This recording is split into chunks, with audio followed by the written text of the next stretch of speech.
Creo que todos vamos a estar de acuerdo con que las últimas semanas de diciembre significan mucho y muchas cosas para las personas de nuestra sociedad. Y de hecho basta con escuchar la opinión de nuestros amigos para darnos cuenta de que para algunos los días de Navidad y Año Nuevo son el cierre perfecto para todo lo que se pudo hacer durante el presente año. Para otros, Navidad y Año Nuevo son el impulso necesario para proponerse nuevas metas y hacer lo que más se pueda en el año que está pronto a comenzar. Asimismo, algunos dirán que Navidad es una fiesta familiar, una fiesta de amor o un feriado cristiano. Y para otros, Navidad es uno de los días más importantes del año porque se conmemora el nacimiento más importante de la historia de la humanidad. En fin. Como dije antes, las últimas semanas de diciembre pueden significar diferentes cosas para las personas de nuestra sociedad e inclusive para nosotros mismos, lo cual me parece muy bien, muy bien. Sin embargo, a pesar de los distintos significados que le asignemos a este mes, e independientemente de las tradiciones que participemos durante los próximos días, estoy seguro de que nosotros vamos a estar de acuerdo en que el mes de diciembre, al igual que todos los otros meses del año, nos ha presentado diversas oportunidades para recordar a Jesús y conocer más a Jesús y hacer todas las cosas en el nombre de Jesús. Y por lo mismo para nosotros no es necesario esperar una fecha en particular dentro del mes, sino que todos los días del año son nuevas oportunidades para conocer más a Jesús. Y en esto, hermanos, no creo que vayamos a tener diferencias. En diciembre, y por la gracia de Dios, durante todo el año, hemos tenido diversas oportunidades para recordar a Jesús y conocer más a Jesús y hacer todas las cosas en su nombre. Y por lo mismo, no necesitamos de un día o una semana para hacerlo. No. Porque según leemos en Juan capítulo 17, versículo 3, la vida eterna que hemos recibido de parte de Dios en Cristo Jesús no consiste en conocer a Dios y en recordar a Jesús un par de semanas al año o en un mes en particular, sino que más bien consiste en una vida conociendo a Jesucristo y una vida que se extiende por toda la eternidad. Y gloria a Dios por ello. En Cristo, hermanos, tenemos vida eterna para poder conocer al Dios verdadero cada día del año y seguir a nuestro Señor y Salvador Jesucristo cada día del año. Y es más, siguiendo con este mismo propósito de vivir la vida que hemos recibido de Dios, conociendo más a Jesucristo, siguiendo este mismo propósito, es mi deseo que durante las próximas 6 semanas podamos considerar una serie de sermones basados en la vida y persona de Jesucristo, lo cual sé que puede tomar un poco más de relevancia ahora que estamos llegando a una temporada donde se celebra el nacimiento de Jesús. Eso está bien, pero de todas maneras, si así no fuese, igualmente siempre es apropiado aprender un poco más sobre nuestro Salvador, o mejor dicho, siempre es tiempo para conocer más de la vida y la persona de Jesucristo. Ahora, para comenzar esta serie de sermones me gustaría plantearles una pregunta para reflexionar y luego responder en la medida que vayamos avanzando con nuestros estudios. Y la pregunta es la siguiente: ¿quién dices que es Jesús? ¿Quién dices que es Jesús? Hermano, visita. ¿Quién es Jesús? ¿Quién es Jesús? Bien, les invito a tomar y a abrir sus Biblias para dirigirnos al Evangelio según Juan capítulo 6 y ver allí un poco más acerca de esta pregunta que les he planteado y también la importancia que tiene para nosotros el día de hoy responder esta pregunta: ¿quién es Jesús? Así que vayamos a Juan capítulo 6 y vamos a leer del verso 1 al verso 15. Dice así: Después de esto, Jesús fue al otro lado del mar de Galilea, el de Tiberias, y le seguía una gran multitud, porque veían las señales que hacían los enfermos. Entonces subió Jesús a un monte y se sentó allí con sus discípulos, y estaba cerca la Pascua, la fiesta de los judíos. Cuando alzó Jesús los ojos y vio que había venido a él gran multitud, dijo a Felipe: ¿de dónde compraremos pan para que coman estos? Pero esto decía para probarle, porque él sabía lo que había de hacer. Felipe le respondió: 200 denarios de pan no bastarían para que cada uno de ellos tomase un poco. Uno de sus discípulos, Andrés, hermano de Simón Pedro, le dijo: aquí está un muchacho que tiene 5 panes de cebada y 2 pececillos. Mas, ¿qué es esto para tantos? Entonces Jesús dijo: haced recostar la gente. Y había mucha hierba en aquel lugar, y se recostaron como en número de 5,000 varones. Y tomó Jesús aquellos panes, y habiendo dado gracia, los repartió entre los discípulos, y los discípulos entre los que estaban recostados, asimismo de los peces, cuanto querían. Y cuando se hubieron saciado, dijo a sus discípulos: recoged los pedazos que sobraron, para que no se pierda nada.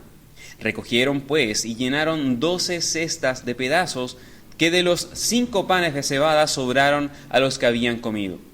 Aquellos hombres entonces, viendo la señal que Jesús había hecho, dijeron: este verdaderamente es el profeta que había de venir al mundo.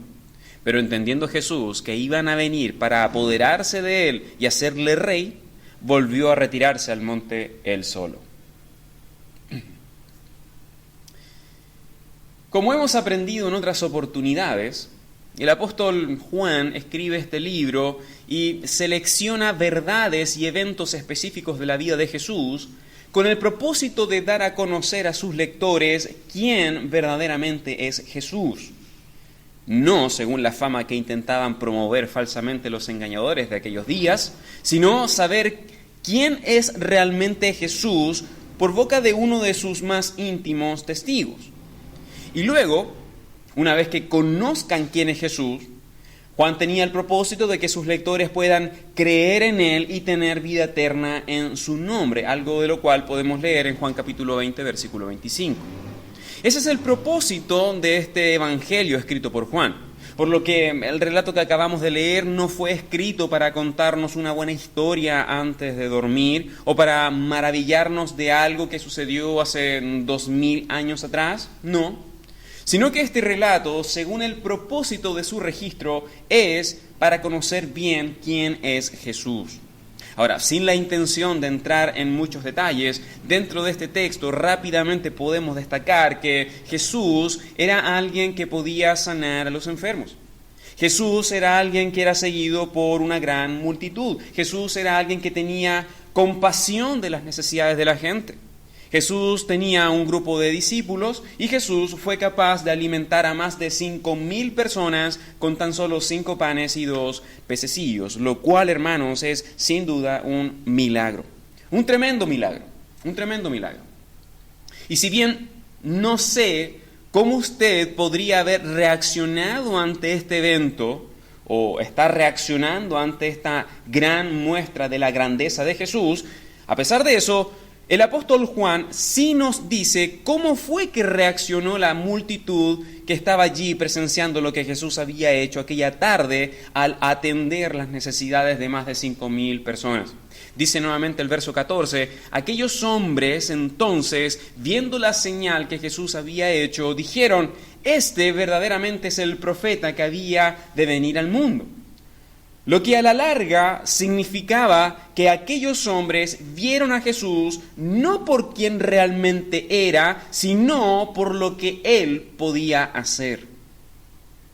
Vieron a Jesús como un hombre que era capaz de cubrir todas sus necesidades. Vieron a Jesús como alguien e inclusive algo que ellos tenían que poseer y convertirle en un objeto de adoración y respeto. Sin embargo, Juan nos cuenta que Jesús, reaccionando a esta situación y sabiendo que la multitud quería apoderarse de él y hacerle rey, se volvió a retirar solo al monte. Jesús se apartó de ellos, hermanos.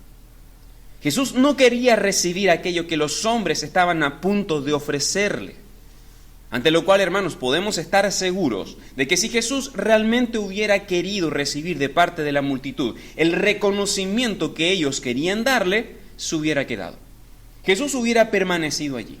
Si Jesús hubiese anhelado tal acción de la multitud satisfecha por los panes y los peces, entonces se hubiera quedado para recibir el reconocimiento que querían darle. Sin embargo, no fue así.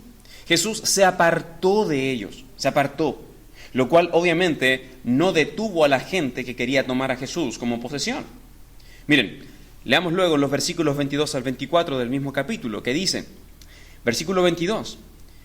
El día siguiente, la gente que estaba al otro lado del mar vio que no había salido allí más que una sola barca y que Jesús no había entrado en ella con sus discípulos, sino que éstos habían ido solos. Pero otras barcas habían arribado de Tiberias junto al lugar donde habían comido el pan después de haber dado gracias al Señor. Cuando vio pues la gente que Jesús no estaba allí, ni sus discípulos, entraron en sus barcas y fueron a Capernaum buscando a Jesús.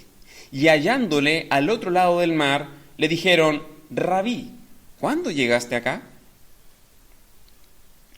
Hermanos, si nos fijamos bien en nuestro relato, hasta cierto punto la actitud de estos hombres y mujeres que buscaban a Jesús era admirable. Y admirable porque habían puesto empeño en encontrar a Jesús. En primer lugar, investigaron la situación, vieron las evidencias y luego tomaron sus propias barcas para cruzar a remo y vela hasta el otro lado del lago, lo que pudo significar varias horas y varios kilómetros remando. Así que, viendo la situación, nadie puede decir que aquellos hombres que buscaban a Jesús no se habían esforzado. Por el contrario, se estaban esforzando. Sin embargo, este esfuerzo que ellos demostraban por buscar a Jesús no estaba siendo alimentado por deseos correctos. Miren, retomemos el texto, verso 25 al 40, dice así. Y hallándole al otro lado del mar, le dijeron, Rabí, ¿cuándo llegaste acá? Respondió Jesús y les dijo, de cierto os digo que me buscáis, no porque habéis visto las señales, sino porque comisteis el pan y os saciasteis. Trabajad, no por la comida que perece, sino por la comida que a vida eterna permanece, la cual el Hijo del Hombre os dará, porque a éste señaló Dios el Padre. Entonces le dijeron, ¿qué debemos hacer para poner en práctica las obras de Dios? Respondió Jesús y les dijo, esta es la obra de Dios, que creáis en el que Él ha enviado. Le dijeron entonces, ¿qué señal pues haces tú para que veamos y te creamos? ¿Qué obra haces? Nuestros padres comieron el maná en el desierto, como está escrito, pan del cielo les dio a comer. Y Jesús les dijo, de cierto os digo, no os dio Moisés el pan del cielo, mas mi Padre os da el verdadero pan del cielo, porque el pan de Dios es aquel que descendió del cielo y da vida al mundo. Le dijeron, Señor, danos siempre este pan. Verso 35. Jesús les dijo, yo soy el pan de vida. El que viene a mí nunca tendrá hambre, y el que en mí cree no tendrá sed jamás. Mas os he dicho que aunque me habéis visto, no creéis. Todo lo que el Padre me da vendrá a mí, y el que a mí viene no le echo fuera. Porque he descendido del cielo, no para hacer mi voluntad, sino la voluntad del que me envió. Y esta es la voluntad del Padre, el que me envió, que de todo lo que me diere no pierda yo nada, sino que lo resucite en el día postrero. Y esta es la voluntad del que me ha enviado, que todo aquel que ve al Hijo y cree en Él tenga vida eterna, y yo le resucitaré en el día postrero. Como dije antes, estos hombres que estaban esforzadamente buscando a Jesús no lo hacían con la motivación correcta. Y de hecho Jesús mismo les dice en este texto que todo el esfuerzo por encontrarse con Él no se debía a que tras haber visto las señales habían reconocido quién verdaderamente era Jesús y habían creído en Él, no. Sino que en lugar de ello le estaban buscando solo por los panes y los peces. Es decir, solo para que Jesús les cubra una vez más sus necesidades físicas y sean saciados. No obstante, les dice Jesús, trabajen, pongan mucho más esfuerzo del que han demostrado, no para buscar la satisfacción que ofrece la comida que perece, sino que esfuércense por alcanzar lo que tiene un valor eterno, lo que permanece para siempre y que solo Dios puede ofrecer. Ante lo cual la gente les dice, ¿y cómo se hace eso, Jesús? ¿Cómo nos esforzamos por disfrutar del alimento que tiene un valor eterno. Dice nuevamente el verso 29, respondió Jesús y les dijo, esta es la obra de Dios, que creáis en el que Él ha enviado, que creáis en el que Dios ha enviado al mundo. Y una vez que Jesús les dice esto, hermanos, ellos entendieron inmediatamente que se refería a creer en Jesús. Porque esta multitud que estaba buscando a Jesús, luego de escuchar a Jesús diciendo estas cosas, le preguntan en el verso que sigue, ¿qué señal, pues, haces tú para que veamos y te creamos? ¿Qué señal haces para que te creamos? Como se pueden dar cuenta, hermanos, hasta este punto tenemos a un grupo de personas que, a pesar de haber visto a Jesús y disfrutado de sus bendiciones, no le conocían del todo. No le conocían ni creían en Él todavía. Aún no creían quién era Él verdaderamente. Lo cual para nada debería sorprendernos, porque esa es la realidad de muchos y muchos hombres y mujeres que en el día de hoy se esfuerzan por encontrar a Jesús. Y se esfuerzan realmente por encontrar a Jesús. No porque sepan quién es Él o porque crean en Él, sino porque han escuchado que puede satisfacer con panes y peces. Yo no dudo que se esfuercen. Yo no dudo que su peregrinaje a Jesús sea cansador, yo no lo dudo. Sin embargo, si la motivación para buscar a Jesús es incorrecta y llena de incredulidad, entonces es posible que ellos también oigan una respuesta similar a la que los hombres de este relato recibieron de parte de Jesús. De cierto os digo que me buscáis, pero para ser saciados con panes y peces. Pero entonces dirá alguno, ¿qué es lo que hay que hacer? ¿Cómo podemos buscar a Jesús de una manera correcta? ¿Qué hay que esforzarse? Bueno, la respuesta la encontramos en Jesús mismo, cuando dice en el versículo 29 que hay que creer en Él. Eso es lo que los que buscan a Jesús deben hacer, creer en Jesús.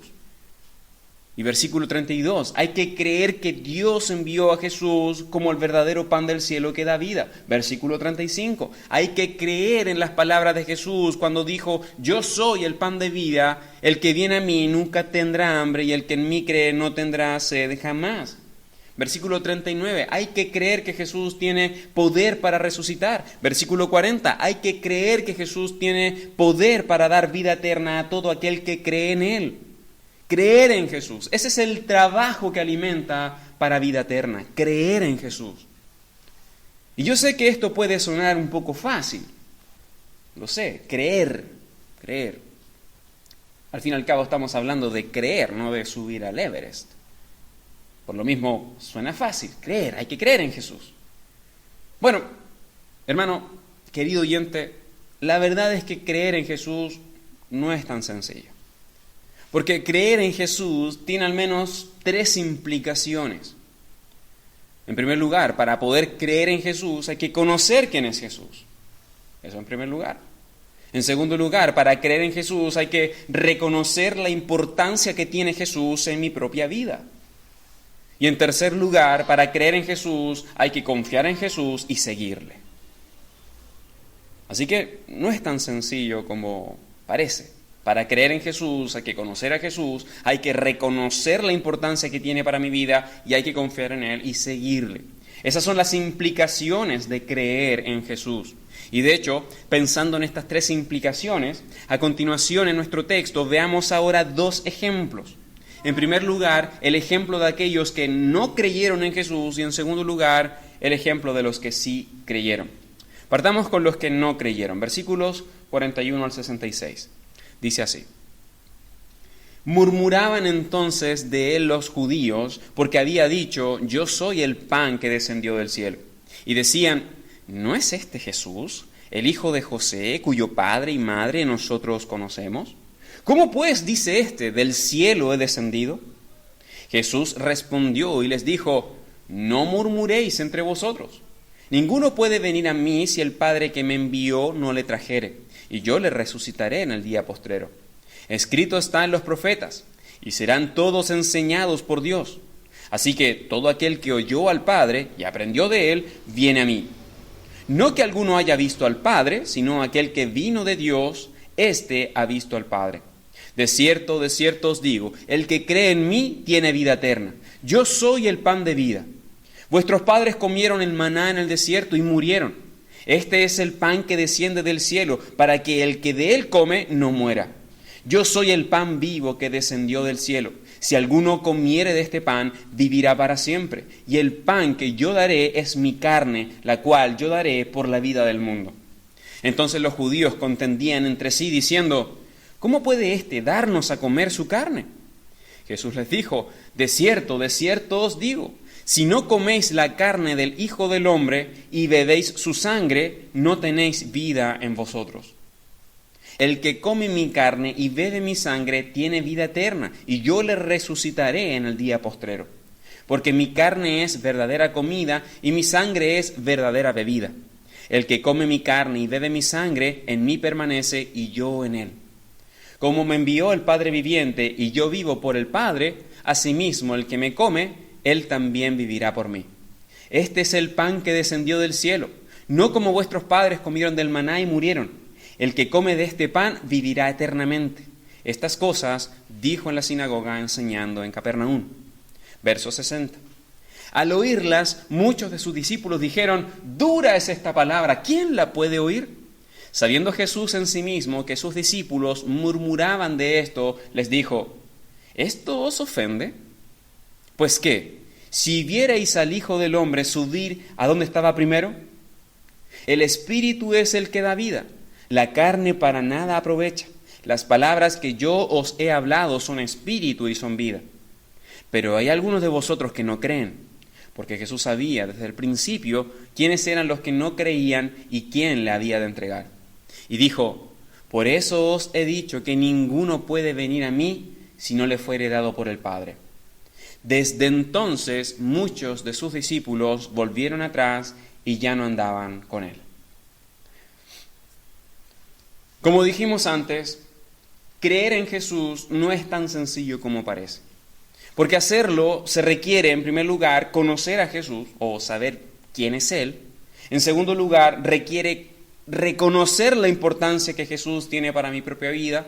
Y en tercer lugar, requiere confiar en Él y seguirle. Cosas de las cuales ninguno de los que se esforzaron por seguir a Jesús y tomarle como posesión y hacerle rey fue capaz de hacer. Por el contrario, a pesar de que Jesús en varias ocasiones les dijo que Él viene de Dios y que tiene poder para dar vida eterna y victoria sobre la muerte, a pesar de estas cosas, ellos le cuestionaron diciendo, ¿no es este acaso Jesús, hijo de José? ¿Cómo es que dice este? ¿A quién conocemos? Que viene del cielo. Lo que en otras palabras significa que ellos no conocían verdaderamente a Jesús. Luego, un poco más adelante, a pesar de que Jesús les dijo en varias ocasiones que el que cree en Él tiene vida eterna, y el que come del sacrificio que Él ofrecerá con su carne y sangre no morirá, sino que será resucitado en el día postrero, a pesar de decirles que si no se alimentan de la verdad, que Él les está hablando acerca de sí mismo, entonces no tienen vida ni seguridad de vida eterna, a pesar de todas estas cosas que Jesús dijo, los que no creyeron cuestionaron a Jesús una y otra vez diciendo, ¿cómo puede éste darnos a comer su carne? Y luego dicen, dura es esta palabra, ¿quién la puede oír? Lo que en otras palabras significa que no solamente desconocían quién era Jesús, sino que además todo lo que Jesús les estaba diciendo no tenía realmente importancia para sus vidas. Hermanos, Jesús les acaba de decir que si no tienen parte con Él, entonces no tienen vida eterna, pero los que no creen, eso no les importa. Los que no conocen a Jesús, los que rechazan a Jesús, a eso no les importa. Lo que Jesús les pueda ofrecer no tiene valor para sus propias vidas. Pero eso no es todo. A pesar de que Jesús en varias ocasiones les dijo que era necesario que vinieran a Él para que tuvieran vida eterna, los que no creyeron en Jesús volvieron atrás. Volvieron atrás. Y ya no andaban con Él, como hemos leído en el verso 66. Lo que en otras palabras significa que no solamente desconocían quién era Jesús y menospreciaban la importancia que tenía Jesús para sus vidas, sino que además no confiaron en Él ni le siguieron. ¿Se dan cuenta, hermanos? Creer en Jesús no es tan sencillo. Se requiere conocer a Jesús o saber quién es realmente, y requiere reconocer la importancia que Jesús tiene para mi propia vida, y requiere confiar en Él y seguirle. Ya hemos visto el ejemplo de aquellos que no creyeron en Jesús. Ahora fijémonos en nuestro relato, en el contraste de aquellos que sí creyeron en Jesús. Versos 66 al 69. Dice: Desde entonces muchos de sus discípulos volvieron atrás y ya no andaban con él. Dijo entonces Jesús a los 12: ¿Queréis acaso iros también vosotros? Le respondió Simón Pedro: Señor, ¿a quién iremos? Tú tienes palabras de vida eterna, y nosotros hemos creído y conocemos que tú eres el Cristo, el Hijo del Dios viviente. Qué precioso.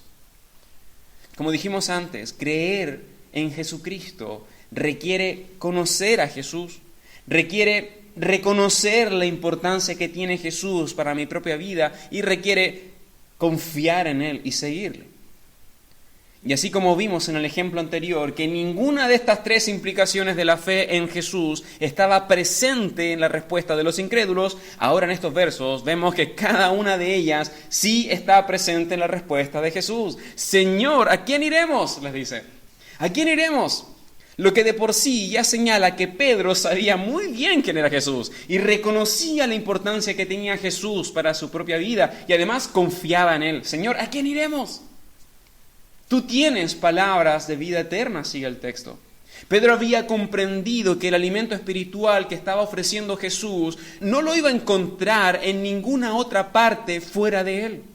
Pedro había entendido que el alimento espiritual que Jesús estaba ofreciendo unos momentos atrás, cuando habló con la multitud, no se comparaba con el pan que sació a 5,000 hombres, sino que tenía un valor eterno. Estar con Jesús, tener parte con Jesús, tiene un valor eterno. Creer en Jesús, seguir a Jesús, tiene un valor eterno. Tú tienes palabras de vida eterna. Y nosotros hemos creído y conocemos que tú eres el Cristo, el Hijo del Dios viviente. Hermanos, Pedro no podría haber sido un seguidor de Jesús sin antes haber creído en Jesús. Y como hemos dicho ya en varias ocasiones, Pedro no podría haber dicho ¿a quién iremos?, sin antes haber conocido bien quién es Jesús y haber reconocido la importancia que tiene Jesús para su propia vida y haber confiado en Él para seguirle. Pedro conoció a Jesús, creyó en Jesús y siguió a Jesús. Pero hermanos, amigos, ese es el caso de Pedro. Por lo que volvemos a la pregunta inicial, aquella con la cual comenzamos a estudiar este capítulo. Hermano, hermana, visita, amigo, amiga, ¿quién dices tú que es Jesús? ¿Quién es Jesús? ¿Crees en Jesús? ¿Conoces a Jesús? ¿Reconoces la importancia que tiene Jesús para tu propia vida? ¿Quién es Jesús? Es posible que la respuesta de algunos de ustedes sea, no lo sé. No lo sé. Y de ser así, quiero invitarte a seguir escuchando estos estudios en primer lugar. Y en segundo lugar, quiero invitarte a que leas nuevamente este pasaje y reconozcas que Jesús es el enviado de Dios, es el verdadero pan de vida. Porque como Él dijo, yo soy el pan de vida. Estas son palabras de Jesús. Yo soy el pan de vida. El que a mí viene nunca tendrá hambre y el que en mí cree no tendrá sed jamás. Hermano, hermana, amigo, amiga, Jesús tiene poder para resucitar y para dar vida eterna a todo aquel que cree en Él. Ese es Jesús. Ahora también puede ser que la respuesta a esta pregunta, ¿quién es Jesús?, puede ser que la respuesta de algunos sea, Jesús es a quien tienes que acudir cuando tengas una necesidad. Ese es Jesús. Aquel a quien tienes que acudir cuando tengas una necesidad, lo cual probablemente no se diga de esa forma, pero sí se diga por medio del esfuerzo que ponen por buscar a Jesús solo en los momentos difíciles. Y lo buscan porque han escuchado que Él puede hacer cosas y darte cosas o darte bien en este mundo. Si ese es tu caso, entonces puede ser que tú estés viendo a Jesús como alguien a quien debes acudir solo cuando tienes hambre o cuando estás enfermo o cuando tienes una necesidad, lo cual no es muy distinto a las motivaciones de aquellos que buscaron a Jesús solo por los panes y los peces. Por otro lado, puede que la respuesta de algunos a esta pregunta, ¿quién es Jesús?, sea: Jesús es a quien mis padres o mi esposa o mis hijos siguen. Jesús es el Salvador de ellos. Pero Jesús no tiene nada que ver conmigo en realidad por ahora. Si esa es tu respuesta, entonces es probable que aún no conozcas a Jesús. No conozcas a Jesús para nada y no comprendas la importancia que tiene para tu vida. Y finalmente, puede ser que algunos de ustedes digan: ¿quién es Jesús? Bueno, Jesús es el Cristo, el Hijo del Dios viviente, lo cual es verdad. Amén, lo cual es verdad. Pero la pregunta que sigue a continuación es: ¿y crees en Él? ¿Sabes quién es Jesús? ¿Entiendes lo que significa que Jesús es el Cristo, el Hijo del Dios viviente? ¿O estás dando una respuesta correcta solamente? Estás respondiendo lo que yo quiero escuchar. Jesús es el Cristo, el Hijo del Dios viviente. ¿Pero qué significa eso? ¿Entiendes la importancia que esto tiene para tu vida? ¿Lo crees? Puedes decir este día con seguridad, confianza, entendimiento y convicción: Señor, ¿a quién iremos? Si solo tú tienes palabras de vida eterna y he creído y conozco que tú eres el Cristo, el Hijo del Dios viviente. ¿Puedes decir eso? ¿Quién es Jesús? ¿Conoces a Jesús? ¿Has reconocido la importancia que tiene para tu vida? ¿Sigues a Jesús? ¿Confías en Él? Hermanos, durante las próximas semanas vamos a seguir estudiando más sobre la vida y la persona de Jesucristo. Y de hecho vamos a ampliar mucho más lo que significa esta idea de que Jesús sea el Cristo, el Hijo del Dios viviente. Y en la medida que vayamos avanzando con nuestros estudios, es mi deseo que cada uno de nosotros meditemos si realmente creo en Jesús. ¿Creo en Jesús? O en otras palabras, que meditemos si es que realmente conozco quién es Jesús, reconozco la importancia que tiene para mi vida y si confío en Él y le sigo. Hermanos, una vez más, ¿quién dices tú que es Jesús? Vamos a orar.